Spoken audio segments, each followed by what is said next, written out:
Good morning, good afternoon, good evening, LinkedIn, Twitter, Facebook, wherever you might be catching this right now.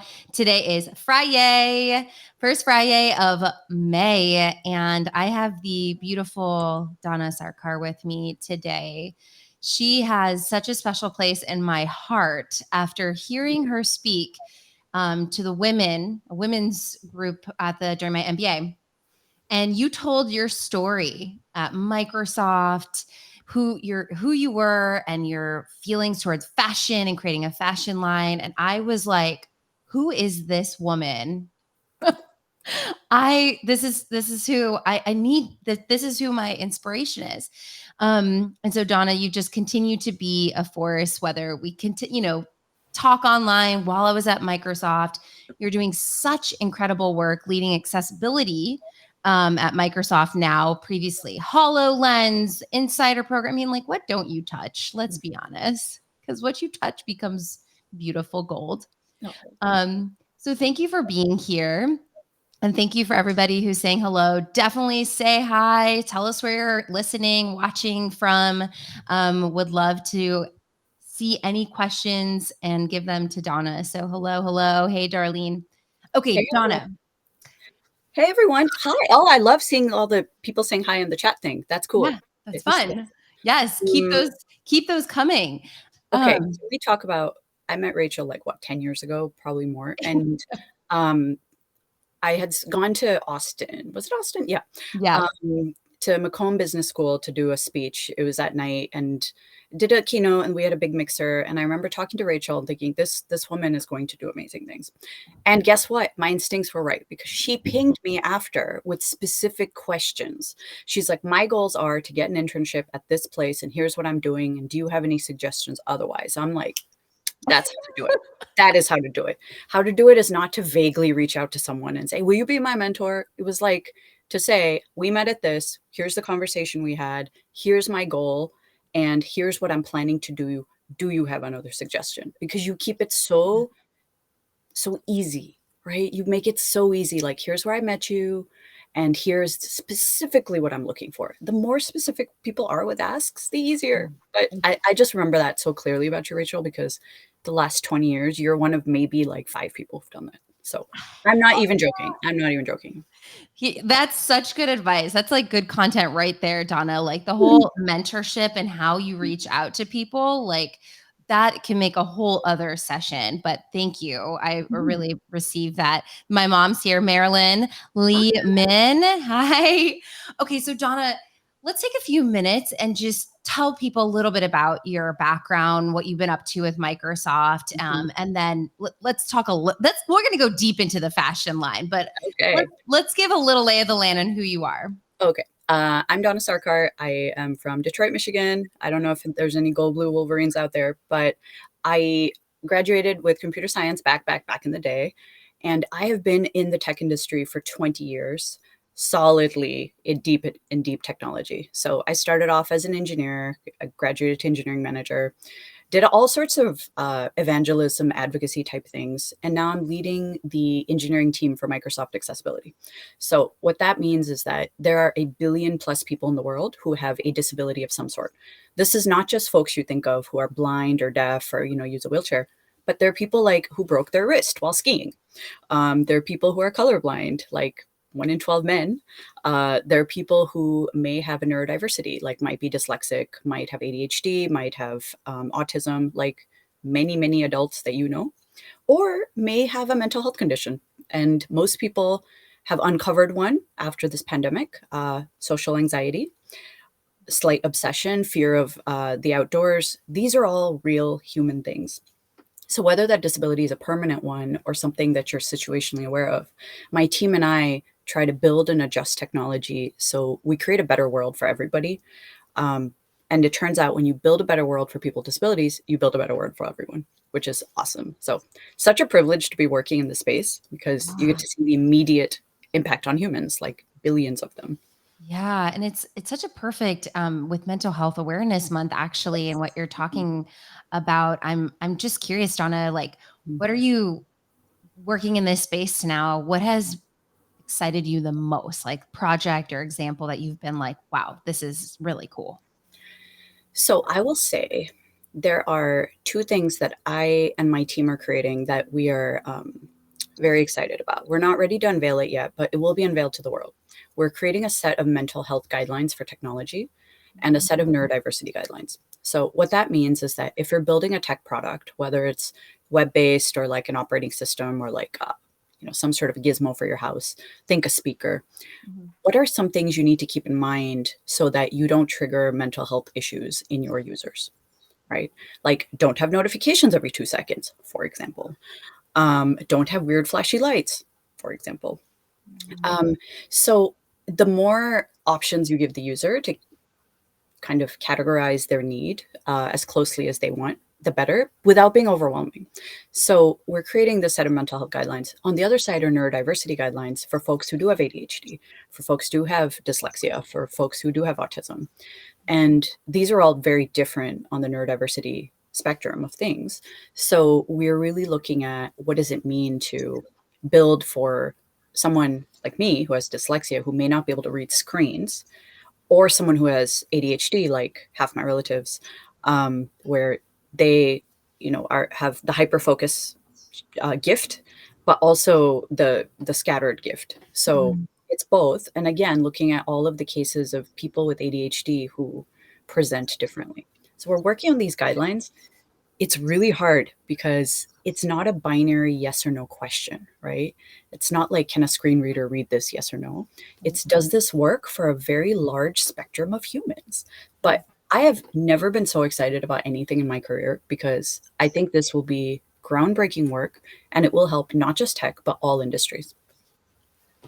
I mean, this couldn't be, and Josh is listening in, this couldn't be more near and dear to us, Donna, Mhm. because I was telling you about my Skylar. She has severe dyslexia, Yes. and Jaden has severe ADHD. Wow. Yeah. Yeah. And so I don't even think, and Josh, I mean, I love you, Josh, but he's got Mhm. ADHD too, right? Mhm. Most Josh, it's entrepreneurs. hereditary. I'm just telling you, Josh, half my colleagues have now been diagnosed with neurodiversity because their kids got diagnosed. And every neurologist is like, it's hereditary, right? Let's test these parents. And guess what? Half my colleagues ping me constantly. I get pinged maybe 4 times a week by saying, "Oh, I got diagnosed with dyslexia. Can you imagine?" I'm like, yes, I can because you look at screens like this. So, Yes. yes, I can imagine that.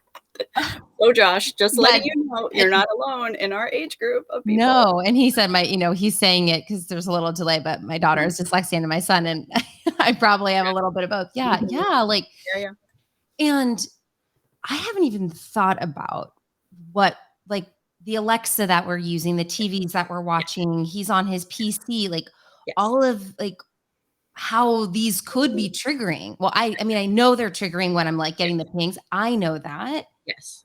but like that is really groundbreaking work, Mhm. Donna. Yeah, I'm that's really why we excited. love it. We've worked really closely with researchers all over the world, right? This is one of the benefits of working at a large company. Yeah. Like, yeah, I, Donna, could have done this on my own.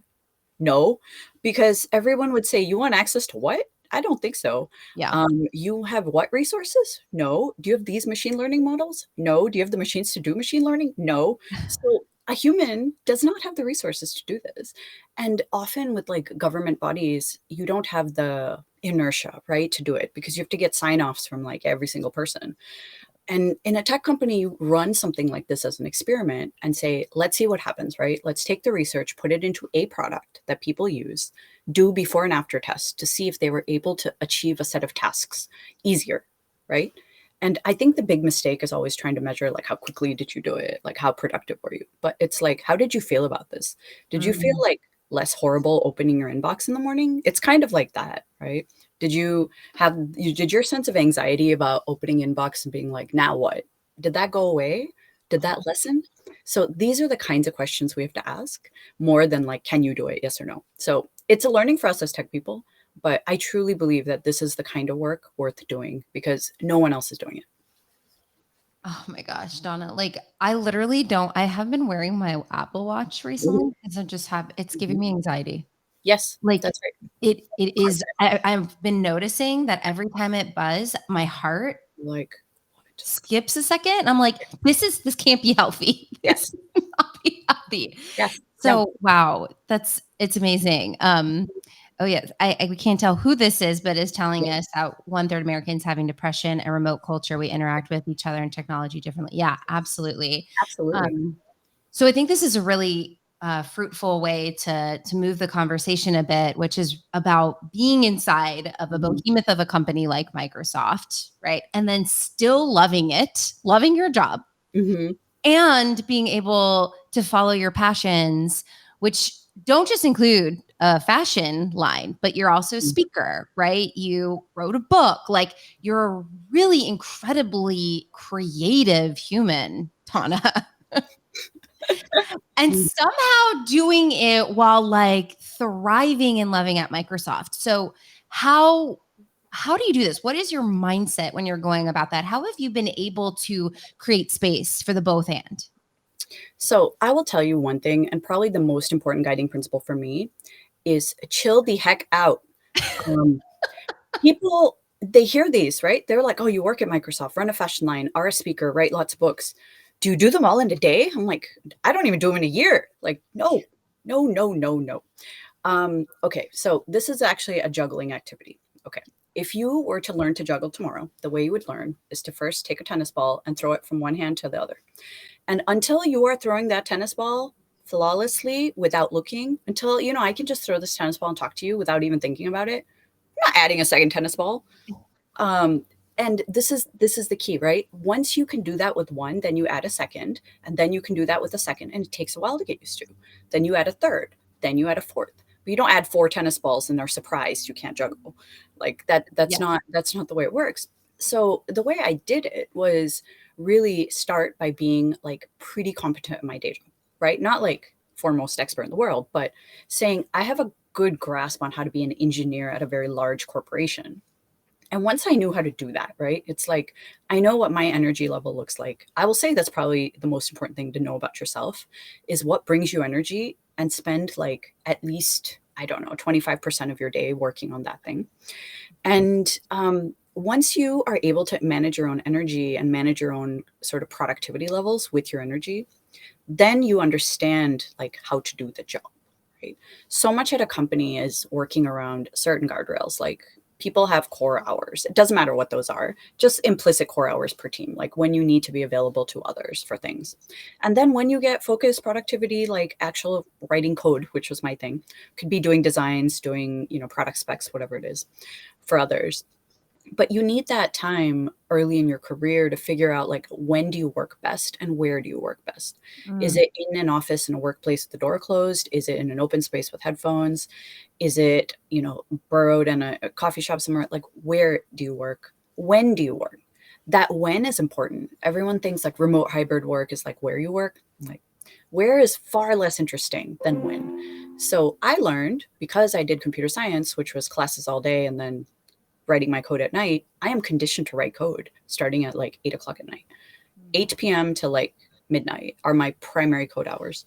And that is when most of my work got done in my early career, honestly. And people are like, oh my God, it's so bad for work life balance. I'm like, right. But then I would be really on at like 10 a.m. And you really have to set some of those expectations. Like, yeah, you're going to have these team meetings and those team meetings, work around that, but really maximize your productivity hours and your energy. So once you know that, then you add the side hustle, right? Then you're like, cool, I understand my hours. I know when I can fit in side hustle time. And I start with like, do 4 hours a week. Don't go with like, I need to side hustle 4 hours a day. I'm like, you won't. So 4 hours a week, that's 4 days a week for an hour. Invest in whatever that side thing is you want to do. Early in your side hustle, it might be learning to do that thing. It was for me. My first side hustle was writing. So I used to go to writing class for 2 hours on Tuesdays, then write for 2 hours on Saturday. That's it. That is all I did. And it worked. I'm like, cool. Produced a book in a year, which, some people can write a book in a month. I'm not that girl. Produced a book in a year. But it was really just like figuring out energy levels, time, and you treat yourself as a project to manage. And above all, remember principle number one, chill out. It's fine if it doesn't work every single day.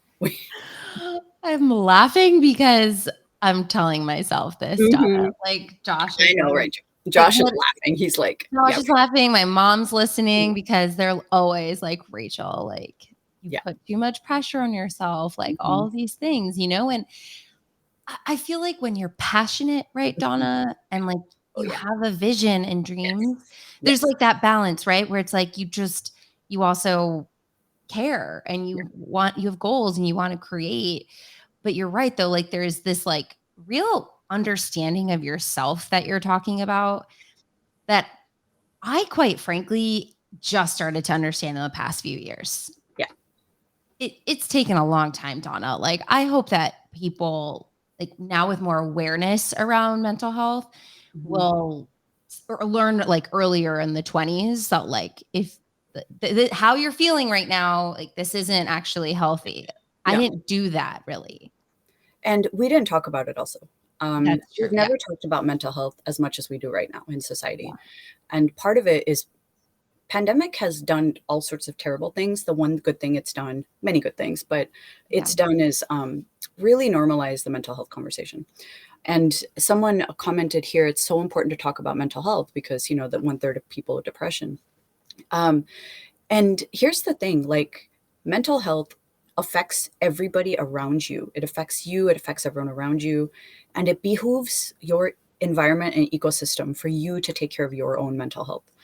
And the fact that we are finally willing to acknowledge, and when I say we, I mean Western society, it's really like Yeah. US, UK, Canada, Australia, New Zealand are the countries I've seen, 5 countries really focus on it.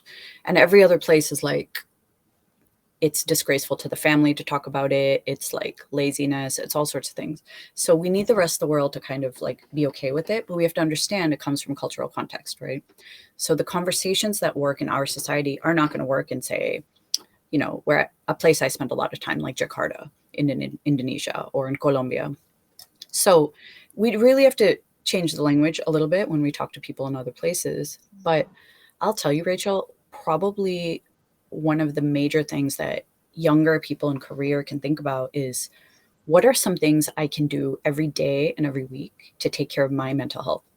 And that can just be I need to clear clutter and not do this for an hour in the middle of the day. And for me, that's been one of them. After I now know this about me, after 4 hours of meetings, my mind is just not there anymore. So Yeah. I just now look proactively at my calendar and I look, oh, 4 hours of meetings, then I put a chunk in 30 minutes where I will not be here. Like I will leave this room, I will go stare out the window, pet like a neighbor's cat, because I don't have one, so I pet other people's cat. I will go like mindlessly scroll. Mindlessly scrolling is not bad. People are like, oh, mindlessly scrolling is killing your brains. I'm like, not if that helps you kind of ground and reset a little bit. It's Mhm. whatever works for you. So you just have to figure out, and I hope young people you do, what it is. Some people it's the gym, some people it's yoga. I know for you, jumping on the Peloton is like a really major thing, right? I do love a good Peloton Yeah, ride. exactly. So it is such a thing, like figuring out your own mental health strategy. You don't need to tell everybody. Yeah. Just bake that into your schedule and just consider it a way for you to be maximally recharged and productive. And it goes back to the energy management more than time management. So important. It's such critical advice right now, Mhm. Donna. And it reminds me of your do the thing, Mhm. which you sort of, I was part of your, what would you call it? Your little Insider program. insider. Totally, Yeah, you were, totally an insider program. it was such a, you were so smart about this, right? You reach out to some people. I have this thought around Mhm. this do the thing. Like, are you guys interested in a few people? We met once a week for like an hour after work. Yeah, And a lot of what you're talking about, what started, I feel like, in that idea. yeah. So much of it is around that Yeah. because much of it is like I have wild ambitions, right? Something is holding me back. Often it's like some exterior thing, right? Like time, energy, money, what people will say, etc. But often it's I just do not have the mental energy to do it right now. And I will say this to people. I'm like, I do not have the mind space to think about this right now. So I'm going to park it and I'd love to talk about it in 4 days. that way it's not like I don't care about this. It's like I don't have the mind space to give this the attention it deserves. And I have that conversation with my team. I have it with my partner. I have it with everybody. It's someone will say like, hey, what do you want to do on our vacation? Husband. It's like, what do you want to do on our vacation in Portugal for your birthday? I'm like, very nice, great conversation. I'm like, this week I do not have the mind space to think about it. Let's talk about it next Thursday once I survive Ability Summit, right? He's like, okay. But he knows, right? You just put a time on it. Yeah. You can Yeah. move it. It's just like, rescheduling a meeting with your mind for later. Yeah. But just use that kind of language. It really helps to say, I don't need to think about this right now. Yeah. You don't need to solve every problem as it shows up. Like, no. Yeah. So what I'm really hearing you say is being able to love your job and follow your passions Yeah. really comes down to an energy inside job. Yes. It's an inside job. Everyone's like, oh, you need the right environment in your job, and those are all true. But I am a control freak, so I like to know what I can control. I'm like, I believe the person who has the most control over my entire life is this girl right here. And yeah, I can say like my boss, my team, my this, my that. I'm like, I chose this team. I chose this boss. That is something I chose. So if this boss, this team isn't working for me, it's not true, by the way. I really like my team. My team, if you're watching, this ain't you. Caveat, yes. Then that was my choice, right? And it's on me to go find a new situation. And people say, oh my God, I can't because financial. I'm like, you are able to get this job. That means you are capable of getting another job like it in a better situation. So spend like 10% of your time looking for your next thing if this thing is really like not working for you because of the job, not because of anything you can control. Yeah.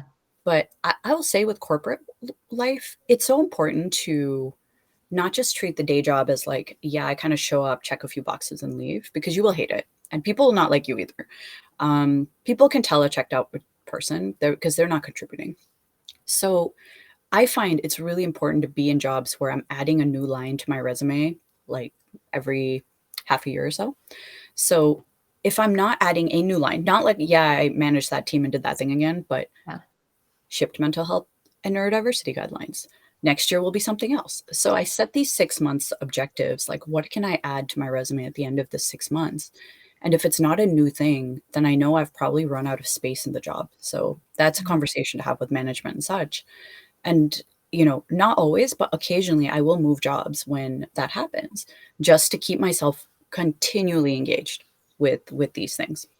Yeah. So, but it's on you, right? In corporate America, don't wait for some director, vice president type person to come and tell you, you need a new challenge. Why? Why is someone else deciding that for you? You decide.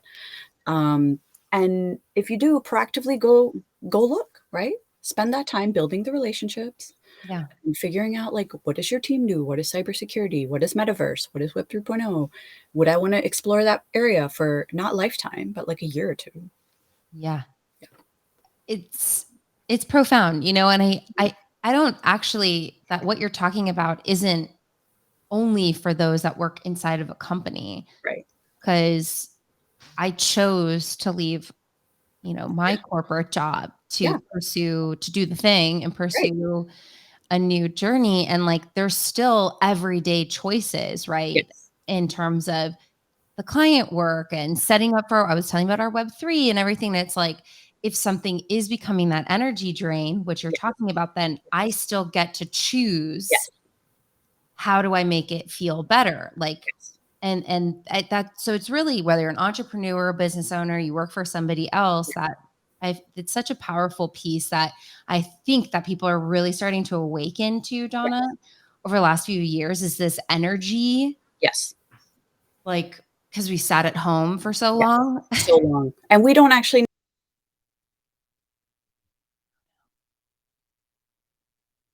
Oh, she's frozen to me. know issues. Can you still hear me? Oh, Okay, okay. you're back. Yeah. I will tell you, I use this framework and we actually used it and do the thing, but I want to share it with all of you because it's actually helped me. I do this exercise. I apparently do a lot of mental exercises, but not a lot of physical, which is interesting. So I do this mental exercise quite often where I'll look at a 3-day chunk of time and I'll choose like one weekend day and 2 weekdays. So Sunday, Monday, Tuesday is good. Friday or Thursday, Friday, Saturday is also good. So look at a chunk of days, normal chunk of days, nothing extraordinary.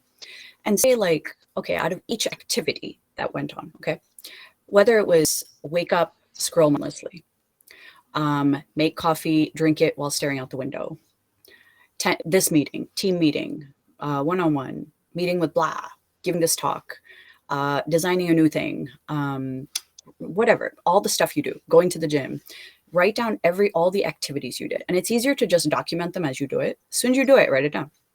And at the end, or in real time, you can do it, is write down whether it's mandatory activity or not mandatory. People get really creative on this. They're like, oh, it's mandatory that I scroll mindlessly. I'm like, no. Mandatory is I will be fired from my job and probably homeless. That is mandatory. Yeah. My family will abandon me. That is mandatory. I need to pay taxes. The government will put me in jail. Mandatory. So there's like very few mandatory things. Everyone likes to say everything's mandatory. I'm like, no, attending your friend's weird bachelorette party number 12 is not actually mandatory. Right? So it's like write down each thing, whether it's mandatory or not. And then does it give you energy or does it drain energy? Or it could be neutral, right? But for everything that is not mandatory, does not give you energy, cross that off your list, cross it off your calendar, cross it off your life. Like, no, stop doing it. Once I realized this, I cut out all sorts of things. There's certain organizations I belong to, and I'd end up at the monthly meeting. I'm like, why am I at this meeting? It doesn't give me energy. It's not mandatory. Why am I doing this? Oh, it's habit. No, stop. A certain social media that I used to babysit, I'm like, I hate this. Why? This brings me nothing. I don't want anything to do with this. It's not mandatory. I'm never going to do it. But then the opposite side are things that are mandatory, but that give you energy. Those are the best possible things because you have to do them anyway and you like doing it. So circle that, do more of that, right? And even the non-mandatory energy giving things, those are the things that bring you joy. So factor those into your schedule more. But when you flip kind of the script on your schedule to go from like, I have to do to here's all the things I get to do today and really fill those with things you are excited to do, you're going to just have better days, whether you're an entrepreneur or in a company or both. The thing that everyone tries to do is say, don't say I have to go to the gym, say I get to. I'm like, if that doesn't bring you energy, saying I get to is not gonna make you feel better. Yeah. Right? It's like, yeah, we all need to move our body. Figure out what that looks like for you. If it's not jumping on the Peloton, which it's not for me, mine would be like put on a podcast and go for a walk, right? That to me bring me a lot more energy than jumping on Peloton. But we're achieving the same thing, which is, moving your body, getting air, blah, blah, blah. So there are so many ways to solve these energy problems, but I think people are like completely convinced that they are not in control of the one thing they're in complete control of, which is how they spend their energy and time. I went on a tirade for like 9 minutes. So sorry about that. It's really powerful. It's really powerful and it's critical for Mental Health Awareness Month and just like loving our lives a little bit more. And it doesn't mean that the answers, doesn't mean we're perfect about it or like we don't have rough days, but it's in that shift, right? It's in that noticing, like, I don't feel very good getting on the Peloton. Like, this isn't feeling good. No. Get off of it. Yeah. Yeah. Seriously, so much of it is giving yourself the space to do these experiments, right? Yeah. Whether they're in your day job, your business, or your actual physical life, give yourself the space to do the experiments and see if it works for you. Before the live started, I was telling Rachel, like, I love running my own business because it gives me so much space to say, like, I'm going to run this experiment for 3 months. And if it doesn't work, meaning I don't like doing it and it didn't result in what I was trying for it to result in, then I'll stop doing it. And I apply that to my day job. My team is always running experiments. We're always like, let's try this thing. The latest one is no meeting Monday mornings, just so you know. 8 a.m. to noon, no meetings. Do not talk to me Monday morning. I'm like, why are you talking to me? You guys are actually doing it? We've done it. We've done it since January. And how many people does that mean? Like, I think it's 8. Wow. That's impressive that you're able, because a lot of people try to do this and somebody messes it up. they can mess it up, but I'll just decline. I'm like, so I just put a block, right, on all of our calendars. The big challenge is time zones. We don't know quite how to do it, but Yeah. I'm like, again, not every experiment has to be 100% successful, right? Right. We love this like 100% or zero mindset. Like if it vaguely worked and it really knocked out your meetings 90% of the time, that's pretty good. And we all feel better now. No one's like, yeah, bring back meetings on Monday morning. Nobody said, no one ever. Yes. So now we don't do meetings Friday noon to onward, and we don't do meetings till noon on Monday. And I will tell you, it's been refreshing because now I'm not spending Sunday night messing around with work. Now I do that Monday morning. And there's no like rush mindset of like, get in front of a screen now. You know, you have 2 seconds, bring your coffee. Yeah. So that's been one of the experiments that we've done that have really worked. And I have the same thing going for my business where I'm like, no, I'm not doing any Prima Dona meetings, on Saturdays until noon. Like, nah, I know people want to have Teams calls or whatever, talk about this. I'm like, not Saturdays till noon. Yeah. It's just like setting those boundaries with yourself because you're the worst person, not you, but one is the worst person to keep boundaries. We're like, For sure. Oh yeah. Oh yes, yes. Well, we're closing up on our time together, yeah. Donna. Thank you so much, Lee Min and Darlene, and I saw Hi, Eddie from the Eddie. team. Yeah. Eddie was on here, and just so grateful. Donna, where can people like follow you, purchase something? Like, what is the best way to keep in contact with all of the great work that you're doing? Well, one, you can follow me on LinkedIn. Obviously, I don't spend as much time on here as I could, but it's because I haven't cleared out my schedule of things. LinkedIn actually does bring me a lot of energy because I like meeting other professionals from all over the world. I always learn a lot from how people run businesses. And LinkedIn has a ton of business leaders from like every industry. So it's a good social network. So definitely follow me on LinkedIn. And I'd love to hear any of your other like energy hacks because I love trying them on myself and making my team do them. So that's one. And if you're interested in my fashion line, Prima Donna Studios, we love, love, love to make people feel like the badass they are. So is it Prima Donna Studios? Studios.com. Yeah. It's Easy enough. primadonnastudios.com, Donna with one N. And it's really gorgeous pieces. I encourage, I mean, you could see the backdrop. Everything is just Mhm. flavorful and deliciously beautiful. So thank you so much. Thank you all for being here. We really appreciate you. Donna, you're amazing. Thank you. Thank you. Thank you all. Bye. Have a great rest of your week, everybody. We'll see you soon.